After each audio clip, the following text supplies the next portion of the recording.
Alors, Allô, oui, bonsoir la reine de Saba. bonsoir éclaireur, bonsoir à tous les PV. Je tenais à m'excuser Il n'y a pas de du problème. retard Il n'y a pas de parce que problème. j'étais dans les transports. Vraiment Effectivement. désolée. Non, on est en Occident, on comprend, il n'y a pas de problème. Oui, D'accord. oui, oui, vous avez la parole. Aujourd'hui, nous parlerons d'une femme au grand cœur, une femme magnifique que j'ai nommée Marie-Thérèse Houphouët-Boigny, née Marie-Thérèse Ngoran-Brou. Elle est née le 17 septembre 1930. Elle est le fruit de l'union de Lambert Yao Brou, inspecteur des douanes, lié de près au pouvoir traditionnel baoulé de Sakassou, et avec Suzanne Yao Folke, qui est elle issue d'une grande famille bourgeoise de métis.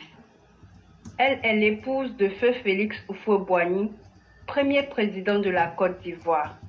Elle est donc à ce titre la toute première dame de Côte d'Ivoire. Affectueusement appelée la Jackie Kennedy d'Afrique. Marie-Thérèse Brou fait sa scolarité à l'école normale des filles de Bingerville et au lycée Mami Fetteh de Yamoussoukro.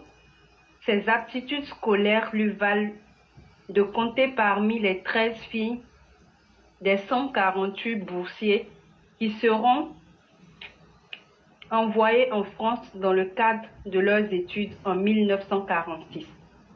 Félix Houphouët-Boigny épouse la jeune Marie-Thérèse Brou en secondes noces, le 22 juillet 1952 à l'hôtel de ville d'Abidjan.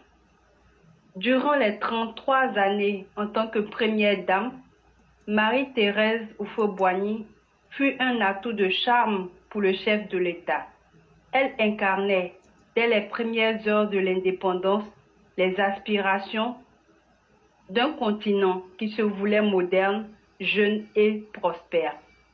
Grande, fine, élancée et bien habillée, elle séduit et impressionne aussi bien sur le continent africain qu'en Occident.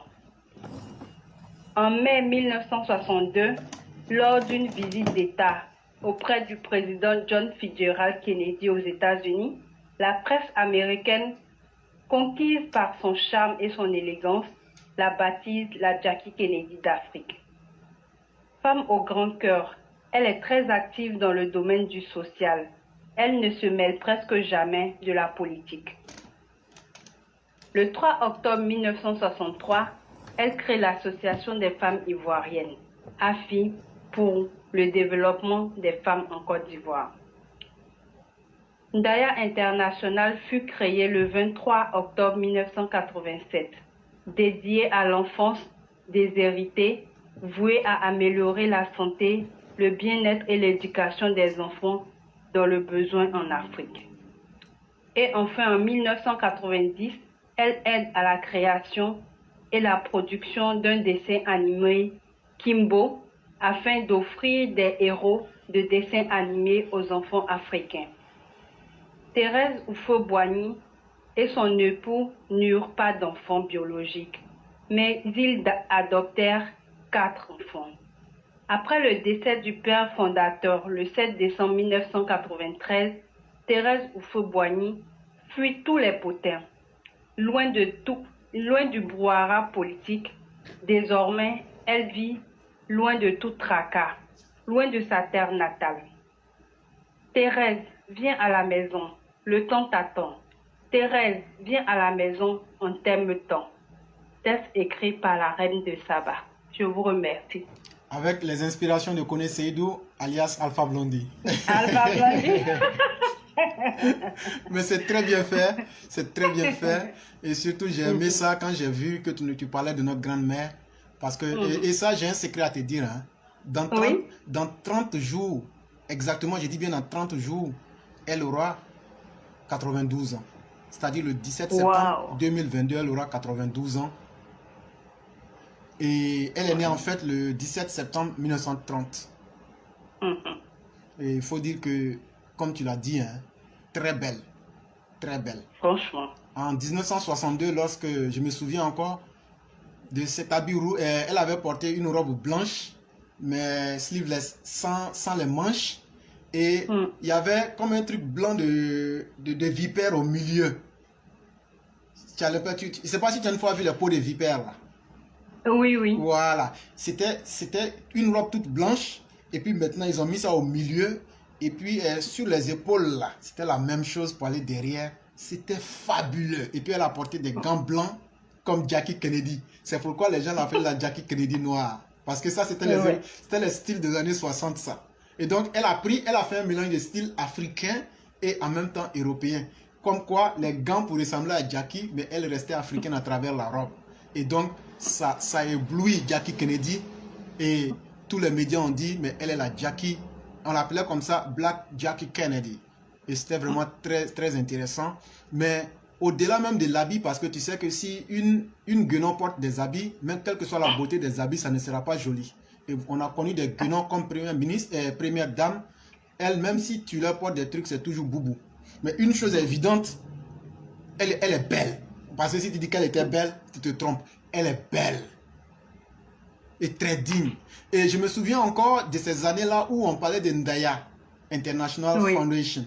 Et nous, en Côte d'Ivoire, on appelait ça Ndaya. Et même à l'université, les gens même parlaient de Ndaya. Ça, c'était la bourse des étudiants à l'époque. C'était vraiment très intéressant. Et elle a créé cette fondation-là avec l'appui de son mari qui était Félix Houphouët-Boigny, pas pour s'occuper des enfants, mais pour s'occuper des enfants et des personnes en nécessité dans toute l'Afrique. Et ça, c'est très important. Et elle a aussi été l'une des personnes qui a créé Kimbo. Je crois que c'est dans les années 92. C'était un truc, tu es bête comme un dondon. Oui. Kimbo est dessin. Et déjà dans les années 90, vous savez qu'on n'était pas trop dans la cinématographie des dessins animés.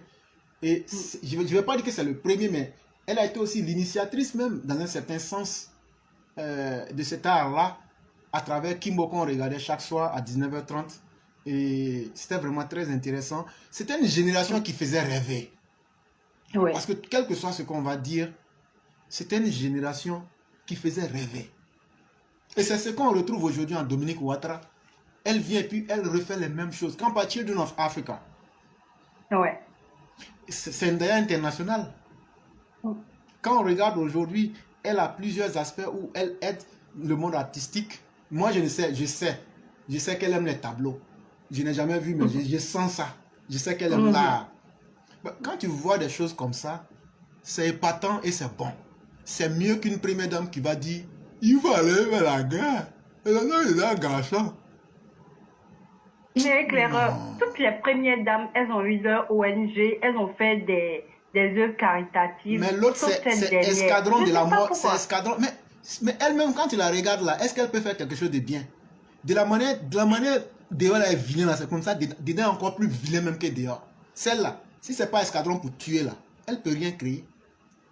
Elle ne peut rien créer. Et c'est ce que je disais, quand tu es dans la mystique, on dit ce qui est en bas et en haut. Et donc ce qui est à l'intérieur, forcément à l'extérieur. C'est ça. Et donc, malheureusement,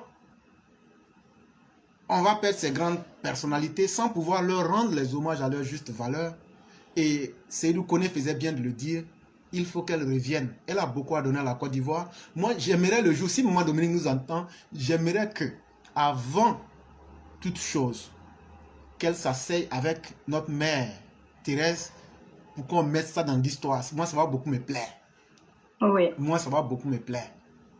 Parce que ça sera la rencontre de deux grandes dames. Et c'est de ça qu'on a besoin.